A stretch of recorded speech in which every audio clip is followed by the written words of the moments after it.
Luego vamos a ver el tema del fondo de cese laboral, que también es otra medida que ha sido tomada por los medios y ha sido reproducida en las declaraciones de distintos sectores, trabajadores, empresarios, desde el punto de vista dogmático. Qué bien que está esta norma que favorece a las pymes, a las empresas, que les baja los costos.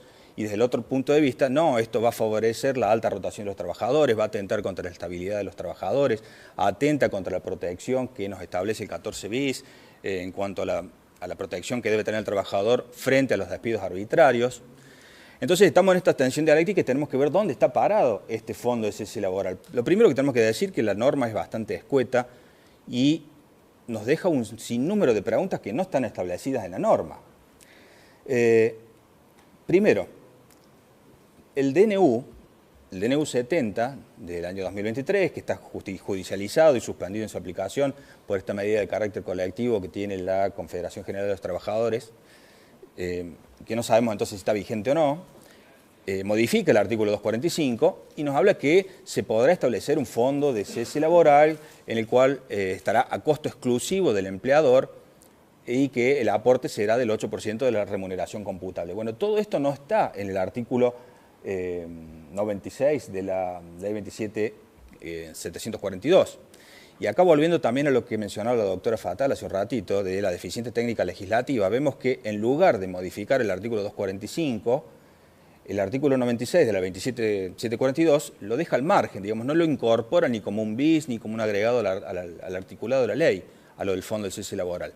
Yo entiendo que ahí habría también alguna deficiencia legislativa.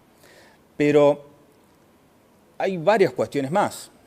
Hablaban hace un rato mis colegas acá propinantes sobre la regresividad de algunas de estas medidas.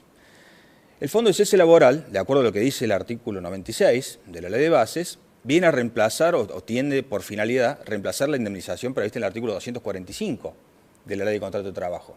Entonces, ¿qué pasa con el resto de las indemnizaciones que tiene previstas las mismas normativas? Por ejemplo, el mismo 245 bis.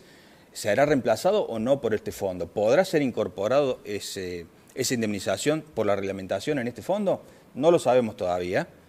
Debería estarlo tal vez, ¿para qué? Para garantizar la reparación íntegra, la restitution integrum, digamos que es la reparación integral que merecen los trabajadores ante un distracto. Y sobre todo cuando se trata de un distracto incausado que tiene protección constitucional. Entonces ahí tenemos un primer problema. La regresividad. ¿Será regresiva o no esta norma? Tal como está presentado el texto, no podemos decir si es regresiva o no. ¿Por qué? Porque la jurisprudencia ha entendido de manera pacífica que la garantía de la protección contra el despido arbitrario se satisface con el pago de una indemnización al trabajador. No dice cuál es el quantum ni cuáles son los conceptos de esa garantía. Pero si reemplazamos una indemnización por un fondo que indemniza, prácticamente desde el punto de vista de regresividad normativa, tal vez así en crudo podamos decir que no existe. Ahora, tal vez los juristas que están aquí presentes dicen, bueno, ¿y cómo impugnamos este fondo de cese laboral tal vez si a mi trabajador que está litigando lo perjudica? Y por la regresividad de resultados. Nosotros tenemos que tener presente que la regresividad se analiza desde dos ópticas, de resultado o de normativa. Tal vez normativa no, pero sí de resultados. ¿Cómo vemos esto? Y habrá que presentar o hacer en el estudio, en el despacho, en los estrados judiciales, hacer dos planillas y ver con el esquema anterior de protección cuál era el resultado indemnizatorio de del esquema que tenía previsto la ley 2744 y cuál es la situación que se va a dar ahora con el nuevo fondo de cese laboral. Ahora, tengamos presente que el fondo de cese laboral se va a instrumentar a través de convenios colectivos de trabajo. Entonces acá aparece otra dimensión del problema, que es la disponibilidad colectiva. ¿Qué es la disponibilidad colectiva? Se permite a los convenios colectivos de trabajo, mediante negociaciones paritarias, negociar ciertas condiciones de trabajo que pueden ser mejores o peores que las leyes, digamos, de fondo, la ley de contrato de trabajo. Algunos autores se resisten a la idea misma de que los contratos, de que los convenios colectivos de trabajo puedan ejercer esta disponibilidad de manera peyorativa, es decir, imperius. ¿Por qué? Porque los convenios colectivos tienen un carácter eminentemente mejorativo sobre un piso de derechos que existe en la ley de fondo, que sería en este caso la ley de contrato de trabajo. Pero algunos autores entienden que sí es posible, en la medida que se pongan de acuerdo las partes, porque existe cierta autonomía, cierta soberanía de la negociación colectiva que puede disponer ciertas pautas contractuales en detrimento de la ley, digamos, de fondo. Ahora, Aún aquellos autores que advierten que es posible la disponibilidad colectiva, manifiestan que existen pisos mínimos inderogables. Uno de esos pisos mínimos inderogables sería claramente la protección contra el despido arbitrario. Por lo tanto, no debería nunca perforarse el piso en este punto. Como conclusión de este pequeño fragmento de esta exposición, se puede admitir la convención colectiva peyorativa, pero nunca en detrimento del trabajador en lo que hace la indemnización contra la protección del despido arbitrario. Entonces ahí tenemos una fuerte limitación a esta negociación colectiva. Pero entonces si tenemos una negociación colectiva que no puede ser peyorativa, esto nos lleva a cuestionar algunos de los méritos que se le pretende adjudicar al Fondo de Cese Laboral, que va a ser el de reducir los costos laborales. Si vamos a indemnizar de manera, si vamos a hacer aportes de los empleadores de manera tal de constituir un fondo suficiente para afrontar los ceses laborales en un piso inderogable de derechos, bueno, claramente no va a ser más barato que el sistema indemnizatorio actual, o por lo menos no lo será en todos los sectores. Entonces, este es otro de los puntos que vamos a tener en cuenta, hay que tener en cuenta. La norma, además, no establece la opción de la adhesión individual de los empleadores a este fondo de cese laboral. Este es un problema bastante grave. ¿Qué quiere decir esto? ¿Que se va a negociar por sector o lo vamos a negociar por empresa, estos convenios colectivos de trabajo? Porque si lo negociamos por sector y no liberamos a la adhesión individual de los empleadores, yo entiendo que el costo laboral se podría incluso disparar. Y cuando ya hablamos de este costo laboral, también tenemos que referirnos a qué es lo bueno que debería traer este tipo de fondos a los trabajadores. Se dice que eliminaría la litigiosidad. Bueno, eso puede ser parcialmente cierto, porque habiendo un fondo que sería solvente, no deberíamos litigar para el cobro de la prestación a que da derecho ese fondo, ni vamos a tener problemas con los plazos de pago y demás. Ahora, ¿qué pasa con los supuestos que no están cubiertos? Otros tipos extintivos de indemnización. ¿Qué pasa con la rotación de trabajadores? Algunos dicen que esto va a favorecer la rotación de trabajadores.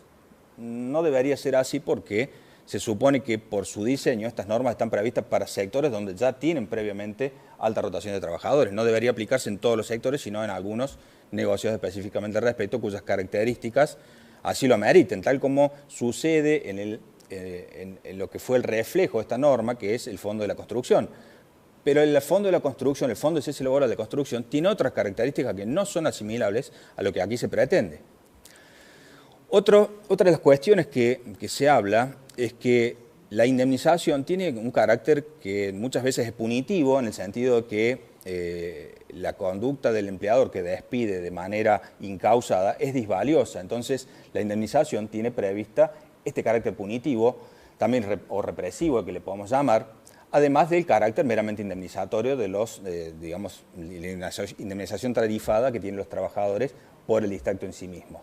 Entonces, al desaparecer de un fondo de cese laboral esta disuasión, este elemento disuasivo por esta represión, es posible que se favorezca esta rotación. Bueno, todas estas cuestiones están en tela de juicio, tenemos que saber hacia dónde vamos y todavía no lo tenemos claro. Y después nos asaltan un montón de inquietudes sobre cómo va a ser el aporte del fondo. El DNU, en su texto expreso, establecía de cuál va a ser el quantum, la cuantía de ese aporte. La ley no lo dice. Eso está sujeto a la reglamentación por el Poder Ejecutivo. ¿Quién va a administrar el fondo? ¿Va a ser una entidad bipartita, tripartita, tal vez con participación del Estado? ¿Qué posibilidades va a tener de administrar ese fondo? ¿Qué posibilidades de inversión para garantizar la sustentabilidad de ese fondo a lo largo del tiempo? ¿Qué va a pasar con los fondos que se ingresan y que no se utilicen para el pago de ceses que finalmente no se produzcan? ¿Qué va a pasar en el caso de quiebra de una empresa? ¿Dónde va a ir a parar ese fondo? Todas estas cuestiones las tenemos que tener en cuenta para más adelante. Seguramente cuando conozcamos la reglamentación vamos a tener que tener otros encuentros similares a estos donde podamos abordar la complejidad de esta materia. Además, cuando decimos qué vamos a hacer con los empleadores que se pueden autoasegurar. Cuando decimos que se pueden autoasegurar, ¿qué vamos a contratar una póliza de seguro? ¿Quién va a ser la autoridad de aplicación allí? ¿La Secretaría de Trabajo o la Superintendencia de Seguro de la Nación, si se trata de un seguro? ¿Vamos a meter un tercero particular que se haga cargo del manejo de estos fondos? ¿A qué comisiones? Esas comisiones, ¿hasta cuánto del fondo podrán afectar para los gastos de funcionamiento de ese ente que va a administrar?